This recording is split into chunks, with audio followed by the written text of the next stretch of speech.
আমি রাস্তায় খাবো কি খাবো না, মানে রেস্টুরেন্টে খাবো কি খাবো না, এটা স্পেশালাইজ বিষয়।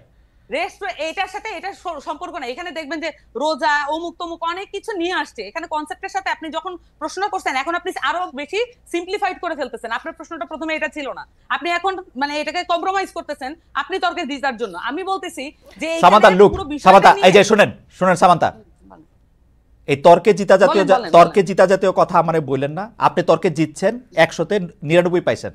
আপনার কথা আমি বুঝতে পারছি, থ্যাংক ইউ। তাহলে কি এনসিপি পুরো একদম রমজান মাসে কি করা মনে করে? এনসিপি কি ধর্মভিত্তিক রাজনীতি দল? এনসিপি কি মনে করে যে এই আলেমদেরকে একদম প্রত্যেকটা ধর্মের প্রত্যেকটা বিষয়ে তারা ফতোয়া দিবে? আমরা কি বলছি যে আমাদের যে আত্মপ্রকাশ, রমজানের দোকান খোলা থাকবে কি থাকবে না, রমজানের দোকান খোলা থাকবে কি থাকবে না? এখন আমি না আমি বলি এটা কিভাবে নিশ্চিত করতে হবে? যা থাকবেন আপনার কি ইচ্ছা। আমি আমার উইশ বলতেছি, আপনি কি আমাকে বলতে দিবেন? আপনি বলতেছেন তো, বলেন। আমি বলতেছি তো জামাত বলছে যে এটা করা, আমি ধরেন বলতেছি জামাত বলছে এটা করা উচিত না, আমরা বলতেছি এটা করা উচিত। তাহলে বাংলাদেশের জনগণ কি করবে? কার কথা শুনবে? এনসিপি রেস্টুরেন্ট খোলা রাখা বন্ধ রাখা কেউ এই ধরনের কাজ করানোর জন্য এটা সাপোর্ট করে কিনা? দুইটা সেপারেট জিনিস। হ্যাঁ খালেদ ভাই, এটা দুইটা সেপারেট জিনিস। আমরা যদি এই জিনিসগুলোকে আলাদা করতে না পারি তাহলে আমরা আচ্ছা বলেন তো, একটু বুঝান। না এটা আলাদা জিনিস। আমি বলি একটা জিনিস হচ্ছে যে আমি যখন বললাম যে আমি ঘটনাটা যখন বললাম যে এখানে একটা মানুষ ডমিনেট করতেছে আরেকটা লোককে এবং তাকে শারীরিকভাবে আহত করছে, এটা একটা বিষয়, এটা আলাদা।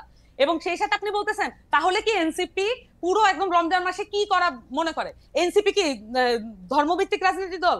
এনসিপি কি মনে করে যে এই আলেমদেরকে একদম প্রত্যেকটা ধর্মের প্রত্যেকটা বিষয়ে তারা ফতোয়া দিবে? আমরা কি বলছি যে আমাদের যে আত্মপ্রকাশ, রমজানের দোকান খোলা থাকবে কি থাকবে না, রমজানের দোকান খোলা থাকবে কি থাকবে না? এখন আমি না আমি বলি এটা কিভাবে নিশ্চিত করতে হবে?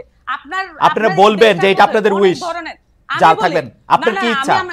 আমি আমার উইশ বলতেছি, আপনি কি আমাকে বলতে দিবেন? আপনি বলতেছেন তো, বলেন। আমি বলতেছি তো এখানে ক্লিয়ারলি এখানে ইসলামের মধ্যে এবং নানান ধর্মের মধ্যে অনেক ধরনের ফ্যাকশন আছে, অনেক ধরনের বিষয় আছে।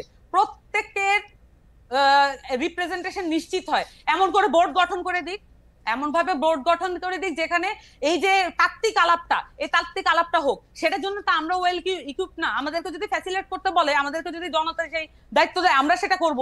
সকল পক্ষ থেকে আমরা আলেমদেরকে নিয়ে আসবো, এক বোর্ডে বসেন, আপনারা সিদ্ধান্ত নেন এটা কি হবে। কিন্তু যে কোনো একটা পার্টি এটা হ্যাঁ না বা এটা বলে দিল আর সেটাই হচ্ছে ওই বাংলাদেশের রুলস হয়ে যাবে। ধরেন জামাত বলছে যে এটা করা, আমি ধরেন বলতেছি জামাত বলছে এটা করা উচিত না, আমরা বলতেছি এটা করা উচিত। তাহলে বাংলাদেশের জনগণ কি করবে? কার কথা শুনবে? যে পার্টি করে সেই পার্টির কথা শুনবে। তাহলে বিভাজন আরো স্পষ্ট করি।